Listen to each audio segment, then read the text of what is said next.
नमस्कार किसान भाइयों, मैं सूर्य देवल फिर से हाजिर हूँ आपके अपने चैनल एग्रीकल्चर गुरुजी में। किसान भाइयों, आज हम बात करने वाले हैं पेड़ी गन्ने के लिए कि पेड़ी गन्ने में इस समय पर हमें किन दवाइयों का, किन कीटनाशकों का, किन ग्रोथ प्रमोटरों का उपयोग करना है, जिससे कि जो हमारा पेड़ी गन्ना है इसका उत्पादन काफ़ी अच्छा निकल सके और हम अपने पेड़ी गन्ने को रोगों से बचा सकें, इसकी ग्रोथ को अच्छे से बढ़ा सकें और आने वाले समय में जो हमारे कीटनाशक हैं या फिर जो रोग हैं हमारे खेत के अंदर लगने वाले हैं उन सभी से हम अपनी फसल को बचा सकें। किसान भाइयों, इस समय पर जो है हमारे पेड़ी गन्ने के अंदर जो मुख्यतः रोग लगने वाले होते हैं उन रोगों के बारे में आपको बताने वाला हूं और इन रोगों से बचने के लिए हमें अपनी फसल के अंदर क्या करना है उसके बारे में भी मैं आपको बताऊंगा। किसान भाइयों, इस समय पर पेड़ी गन्ने के अंदर हमारा जो सबसे पहले जो रोग लगता है वो रोग लगता है हमारे पौधे के अंदर जो बीच वाली हमारी गोब होती है यह सूखनी शुरू हो जाती है।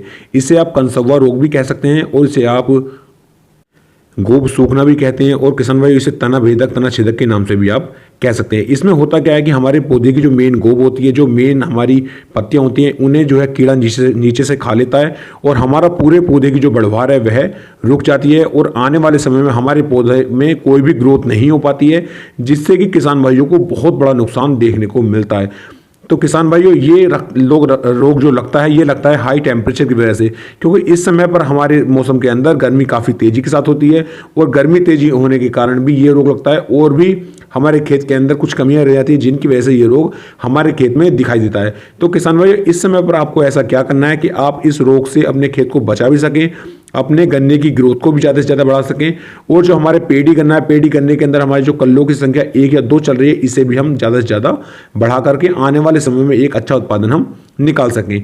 तो किसान भाई, इन सभी बातों के लिए आपको अपने खेत के अंदर स्प्रे करना होगा और स्प्रे की मात्रा मैं आपको बताने वाला हूँ। आपको इसके अंदर 3 से लेकर 4 स्प्रे लेने होंगे और इन सभी को मिक्स करके आपको अपने खेत के अंदर इसका स्प्रे करना होगा। किसान भाई, यदि आप सही तरीके से इन स्प्रे का उपयोग करते हैं तो मैं आपको बिल्कुल विश्वास दिलाता हूं कि आपके खेत के अंदर कोई भी रोग नहीं लग पाएगा और आपके जो खेत के अंदर ग्रोथ है गन्ने की यह भी काफ़ी अच्छी होगी और तेज़ी के साथ चलेगी और कल्लों की संख्या भी आपके गन्ने के अंदर निकल के आएगी। और जिस रोग के बारे में हम बात कर रहे हैं इसे आप कंसव्वा कहें, तना भेदक कहें या फिर गोब सूखना कहें, ये जो रोग होता है इस रोग से भी आप अपने गन्ने की फसल को बचा सकते हैं। किसान भाई, सभी बातों को नजर में रखते हुए हमें सबसे पहले NPK 19-19-19 की मात्रा 1 किलोग्राम किसान भाइयों लेनी होती है। ये सभी मात्रा मैं आपको 1 एकड़ खेत के लिए बताऊंगा, इस बात का आप विशेष ध्यान दें। 1 किलोग्राम किसान भाइयों आपको NPK 19-19-19 की मात्रा लेनी है और किसान भाइयों साथ में आपको इफ्को की आप सागरिका ले सकते हैं या फिर आप PI की बायोविटा भी ले सकते हैं। इन दोनों में से किसी एक की मात्रा आपको 500 ml लेनी है।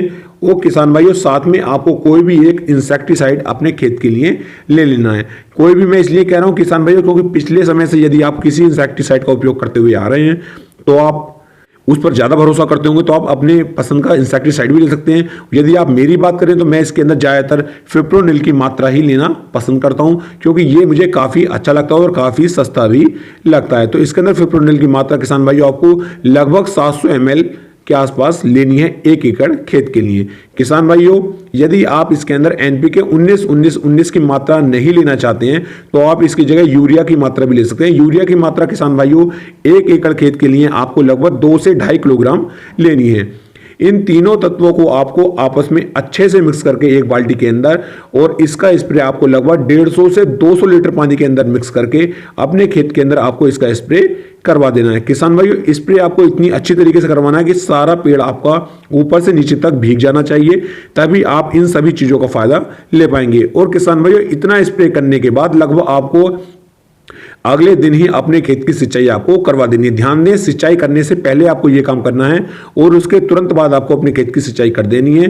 किसान भाई, यदि आप ऐसा करते हैं तो आने वाले समय में आपको कोई भी रोग आपके खेत के अंदर जल्दी से नहीं लग पाएगा और आपके गन्ने की ग्रोथ भी काफ़ी अच्छी होगी।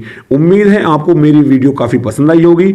यदि इससे संबंधित कुछ और आपको जानकारी चाहिए तो आप मुझे नीचे कमेंट कर सकते हैं या आप मुझे व्हाट्सअप भी कर सकते हैं। मैं आपकी पूरी सहायता करने की कोशिश करूंगा। किसान भाई, फिर मिलेंगे नई वीडियो में, तब तक के लिए जय हिंद, जय भारत, जय किसान।